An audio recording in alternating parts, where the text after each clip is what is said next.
दक्षिण पेरू के तपते रेगिस्तान में फैली हुई है एक रहस्यमयी धरोहर, नाजका रेखाएं। ये विशाल भूपट चित्र सदियों पहले धरती पर उकेरी गई आकृतियां हैं जो पशु पक्षियों, पौधों, ज्यामितीय आकारों और मानव जैसे चित्रों को दर्शाती है।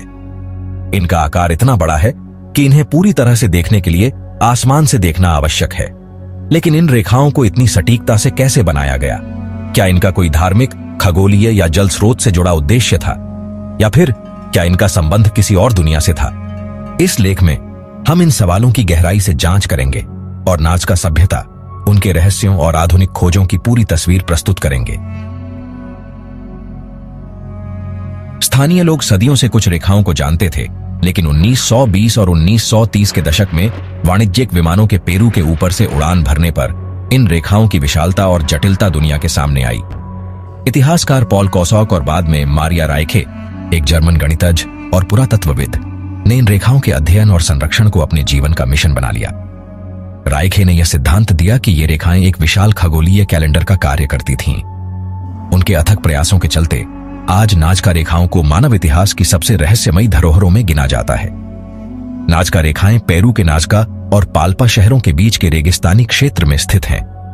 यह इलाका लगभग 1000 वर्ग किलोमीटर में फैला हुआ है और अत्यंत शुष्क तथा स्थिर मौसम के कारण ये रेखाएं सदियों से सुरक्षित हैं।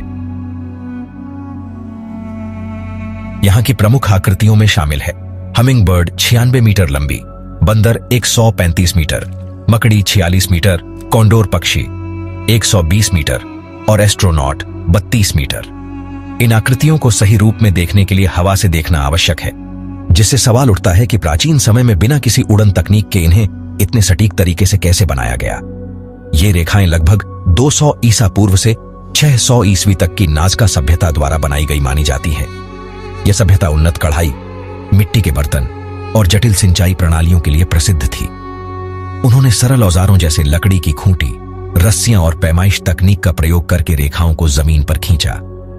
उन्होंने धरती की ऊपरी लाल परत को हटाकर नीचे की पीली मिट्टी को उजागर किया, जिससे आकृति उभरकर दिखाई देने लगी। रेडियो कार्बन डेटिंग के अनुसार ये रेखाएं कई पीढ़ियों द्वारा अलग अलग समय में बनाई गई थीं।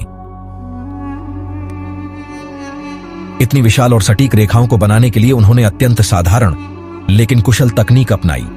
योजना: पहले आकृतियों को छोटे स्केच में बनाया गया, फिर उन्हें लकड़ी की खूंटियों और रस्सियों की मदद से बड़े पैमाने पर दोहराया गया। खुरचना: ऊपरी गहरे रंग की पथरीली परत को हटाकर नीचे की हल्की मिट्टी को उजागर किया गया। संरक्षण: वहां के शुष्क और स्थिर मौसम ने इन रेखाओं को हजारों वर्षों तक सुरक्षित रखा। आधुनिक जीपीएस और ड्रोन तकनीक से यह सिद्ध हुआ है कि इनमें अत्यंत ज्यामितीय सटीकता है। नाजका रेखाओं के उद्देश्य को लेकर अनेक सिद्धांत प्रचलित हैं। पहला, खगोलीय मानचित्र कौसॉक और राइखे का मानना था कि ये रेखाएं सूर्य, चंद्रमा और नक्षत्रों के साथ संरेखित होती थीं और एक खगोलीय कैलेंडर के रूप में कार्य करती थीं। लेकिन बाद में यह पाया गया कि सभी रेखाएं खगोलीय संरेखण नहीं दर्शाती। धार्मिक और अनुष्ठानिक प्रयोग: अधिकांश विद्वान मानते हैं कि इन रेखाओं का संबंध धार्मिक अनुष्ठानों से था। नाजका लोग वर्षा और फसल के देवताओं की पूजा करते थे। इन रेखाओं के माध्यम से वे देवताओं को प्रसन्न करने की कोशिश करते होंगे। जल स्रोतों से संबंध: कुछ शोधकर्ताओं का मानना है कि ये रेखाएं जल स्रोतों की ओर संकेत करती थीं। पुरानी जल प्रणाली पुकियोस के पास कई रेखाएं समाप्त होती हैं। इसका अर्थ यह है कि ये रेखाएं व्यावहारिक और धार्मिक दोनों उद्देश्यों से जुड़ी थीं। अनुष्ठानिक रास्ते: कई सीधी रेखाएं अनुष्ठानिक परिक्रमा या जुलूस के लिए बनाई गई होंगी। इन रास्तों पर चलना एक धार्मिक कृत्य रहा होगा। एलियन सिद्धांत: एरिक वॉन डेनेकेन ने 1960 के दशक में यह सिद्धांत दिया कि ये रेखाएं एलियनों के लिए बनाई गई लैंडिंग स्ट्रिप्स थीं। हालांकि यह विचार लोकप्रिय हुआ, लेकिन इसे वैज्ञानिक प्रमाण नहीं मिले और अधिकांश विशेषज्ञ इसे नकारते हैं। ड्रोन, सैटेलाइट इमेजिंग, एआई और 3D मैपिंग जैसी तकनीकों से अब तक सैकड़ों नई आकृतियां खोजी जा चुकी हैं। 2019 में जापान की यामागाटा यूनिवर्सिटी ने 143 नई आकृतियों की खोज की। इनमें योद्धाओं, पक्षियों और अमूर्त आकृतियों की छवियां शामिल थीं। एआई आधारित विश्लेषण धुंधली और मिट चुकी रेखाओं को भी पहचानने में मदद कर रहा है। हालांकि ये रेखाएं सदियों तक सुरक्षित रहीं, अब उन्हें कई खतरे हैं। शहरीकरण और खेती, अवैध खेती, सड़क निर्माण और खनन गतिविधियों ने कुछ रेखाओं को नुकसान पहुंचाया है। पर्यटन और तोड़फोड़ 2014 में एक ग्रीनपीस के प्रदर्शन के दौरान हमिंगबर्ड आकृति को क्षति पहुंची थी। इसके बाद अंतर्राष्ट्रीय स्तर पर संरक्षण की मांग बढ़ी। जलवायु परिवर्तन, वर्षा का बढ़ता पैटर्न और तापमान में बदलाव भविष्य में रेखाओं के क्षरण का कारण बन सकता है। सरकार और यूनेस्को द्वारा इस क्षेत्र को विश्व धरोहर स्थल घोषित कर संरक्षित किया गया है।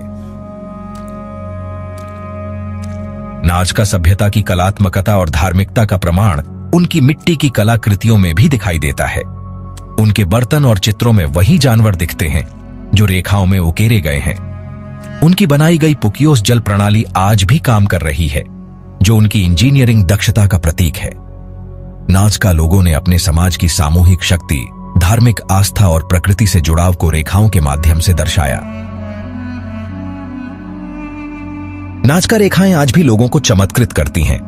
वे दिखाई देती हैं डॉक्यूमेंट्रीज में, जैसे बीबीसी, नेशनल ज्योग्राफिक, किताबों, फिल्मों और वीडियो गेम्स में, षड्यंत्र सिद्धांतों और एलियन कहानियों। 2020 में एक बिल्ली की आकृति की नई खोज ने यह सिद्ध कर दिया कि रेगिस्तान अभी और रहस्य छिपाए बैठा है। नाजका रेखाएं केवल जमीन पर खींची गई आकृतियां नहीं हैं, वे एक प्राचीन सभ्यता की अद्भुत रचनात्मकता, आध्यात्मिकता और विज्ञान का प्रतीक हैं। उनका उद्देश्य चाहे धार्मिक हो, खगोलीय या जल स्रोत से जुड़ा, वे हमें यह दिखाती हैं कि हजारों साल पहले भी मानव जीवन में कला, आस्था और प्रकृति के बीच गहरा संबंध था। जैसे जैसे तकनीक आगे बढ़ रही है, हमें इन रहस्यों के और करीब आने का मौका मिल रहा है। लेकिन शायद इन रेखाओं की असली सुंदरता उसी रहस्य में छिपी है, जो हमें उन्हें जानने और समझने की कोशिश में खींचती रहती है। रेगिस्तान की उस शांत जमीन पर हजारों साल पहले उकेरी गई ये रेखाएं आज भी हमसे कुछ कहती हैं, अतीत की अनकही कहानियां।